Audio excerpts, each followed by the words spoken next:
Good morning and welcome to America's Home, home Cooking. We're on part 2 of flaxseed bread. I'm just, right now, just working my dough down. It had risen, it had a dry topping, but I'm folding it in and then I'm going to start adding more ingredients and we'll get this bread going this morning. All right, you're going to need 1.5 teaspoons of salt.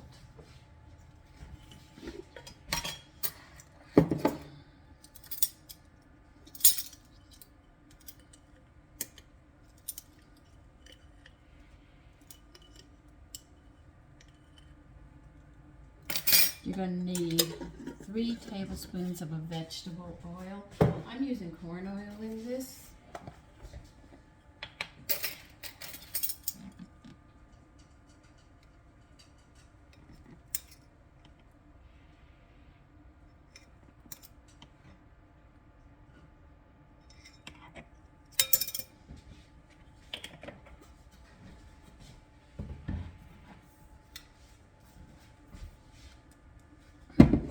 And 3 tablespoons of honey.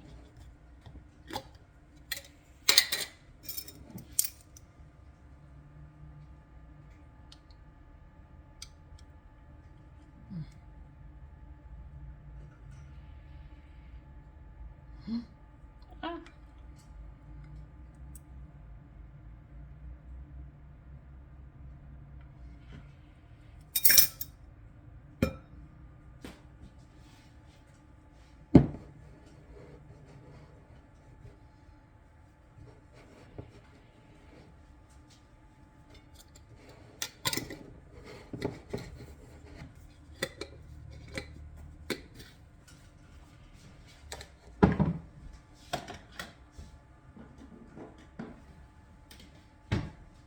We're going to put 1/3 of a cup of flaxseed in here.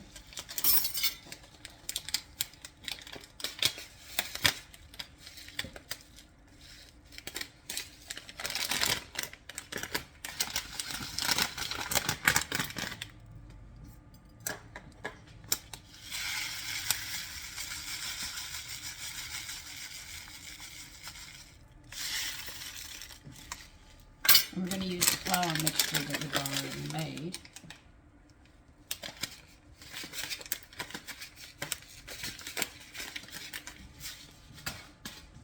See, when you start using all these different things in your breads and stuff, you make them more nutritious and you introduce a lot of new things to your family.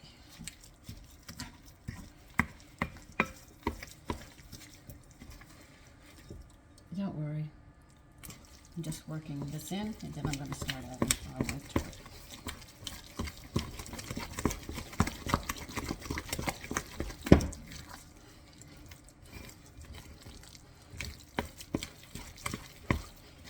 So what I do is I start adding different grains together, different flavors and seeds and stuff.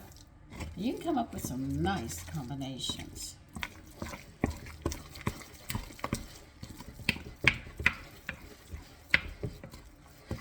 And if you have a problem with seeds, you can make this and just leave the seeds out and you'll get the flaxseed anyway. So you don't have to worry. And for people who don't like the taste of a good whole wheat, they put in 1/2 of a cup with all the flours and you still get it because it doesn't affect the flavor.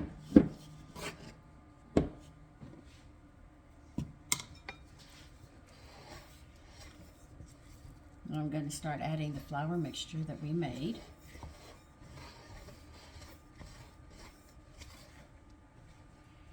I'm going to try making French bread with flaxseed. Take my French bread recipe and add the flour, flaxseed. They call it powder, but I call it flour. And see how it comes out.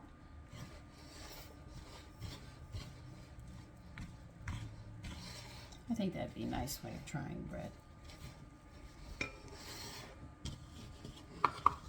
No, I'm just going to dump this on the counter and just work it in.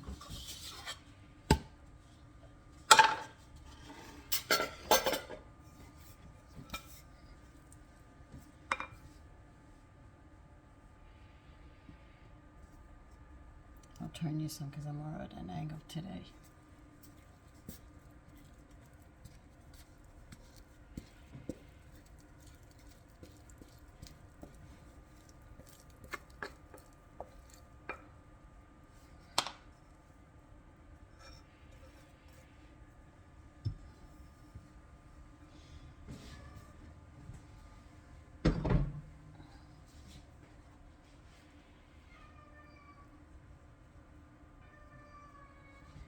What is wrong, Taffy?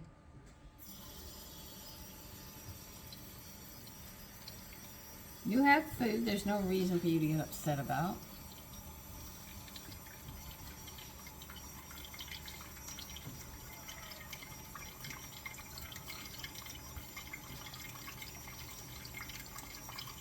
Right now I'm just loading a lot of flour into it until I can get to the point of kneading it. Now when you knead bread, they like to do you to do it for about 5 or 10 minutes.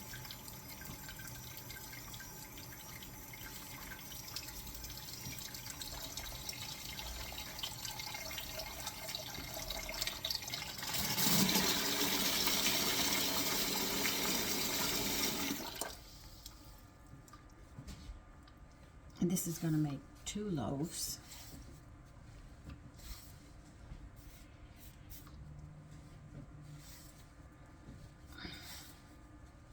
By the way,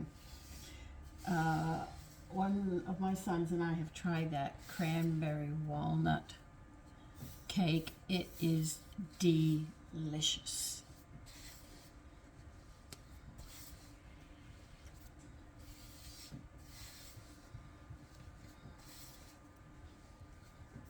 So if you have an old cookbook that mentions ancient grains, it's all these grains that you see me using. The same grains. There was just a time that the only ones they wanted was white flour, and now people are saying, no, we want to go back to these whole grains. So the people are using whole grains will get their health back. Now, women who have varicose veins, your vitamin C and vitamin E are low, which causes them to rupture. And another thing that causes them, if you sit around and do nothing and you're not up on your feet walking a lot, what happens is the muscles can't hold them tighter, they get lax. So the veins spread and then they rupture. They rupture because they don't have the elasticity of vitamin E, and the vitamin C, they don't heal. That's why older people, when they get hit, they have bruises, cuts last a much longer time. I told you I fell down. I didn't even get a bruise. And then I cut my finger, and within 3 days I had a Band-Aid off of it. Except when I hit it, and then I said, oh dear, that hurt. But it didn't bleed or anything. It did stop. And it wasn't a mild cut. It was a deep cut. We can see just how deep it is now. I just wanted it to stop bleeding and quit hurting.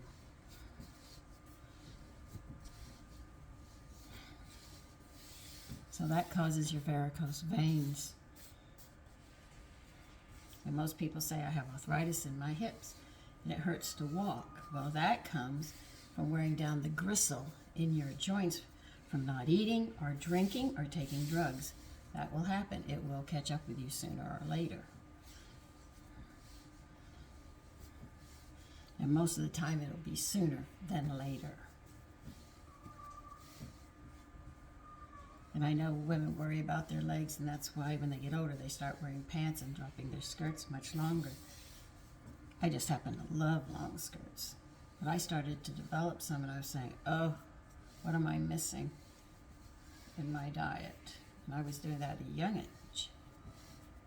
And I know I didn't get enough vitamin E or C because when a teacher was teaching us gymnastics and I didn't get my leg in the right position, she grabbed it and pulled it, and it tore, and I ended up with one that I've had all my life. I just went home and dealt with it.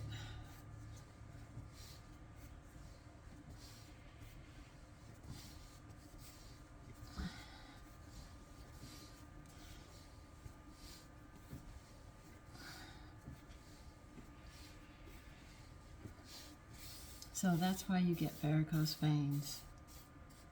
So you have to get up and walk, and you have to get, oh, by the way, if you don't get the right vitamin E, it's not going to work. You need to get the natural vitamin E that has the Y spelled in it. The alpha ketopherol with a Y. That's why I say it like that, because they have a synthetic one that doesn't have the Y in it. And then they have the mixed ketopherols, but it's in such a high dosage, it gives the body problems. So you have to make sure you get the right one.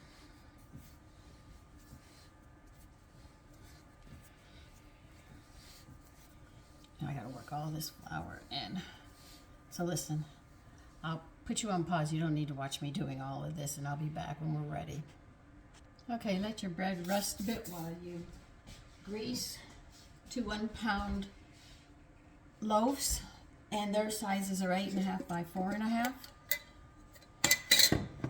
So when they say a 1-pound loaf, that's what you're talking about. Actually 8.5 by 4.5.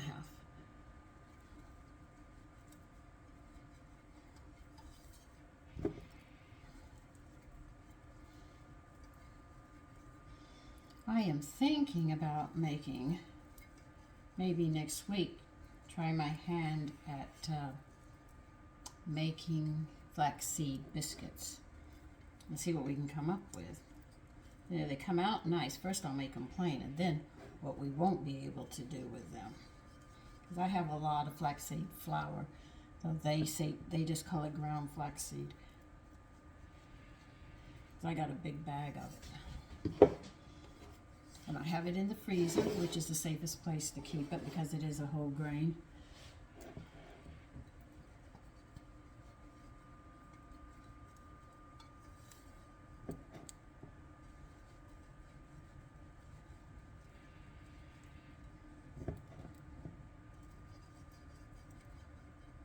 So you grease these because you won't be able to get the bread out otherwise. And am I using my lard? Yes, I am. Though it smells of the beef, because it is beef lard, it doesn't affect the flavor, because I thought it would, but I said I was going to take a chance at it. But my family loves it. It doesn't affect the flavor, and they love what I've done with it, you know. I even greased the cranberry walnut, my bundt pan with it. Didn't affect the flavor at all. But when you sit there and go to work, grease the pans, you can smell it. All right, we're going to divide this in half. At least I'm going to try to get it in half. I always try, but I never do get it the right size. But let's see if I could do it this time.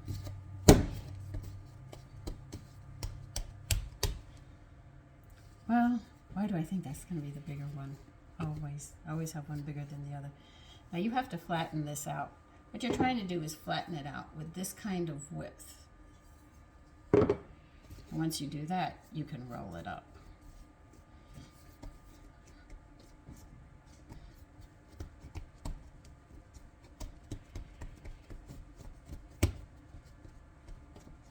You see? That's how I do it. Let me turn you so you can see. See? Right there.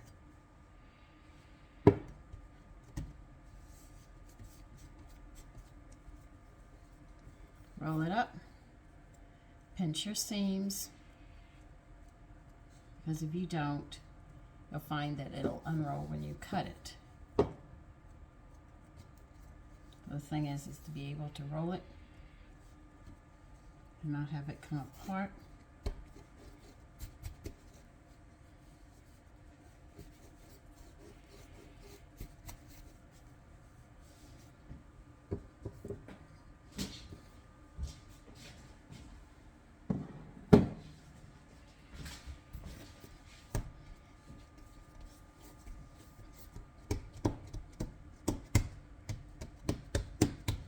Not difficult. Most of it is waiting for it to rise and that little bit of work. But sourdoughs give you time. You're not stuck. You can sit there and set it in the morning. You don't have to worry about it till you come in and you feed it at night. And the following morning, it's ready to put together and rise. See?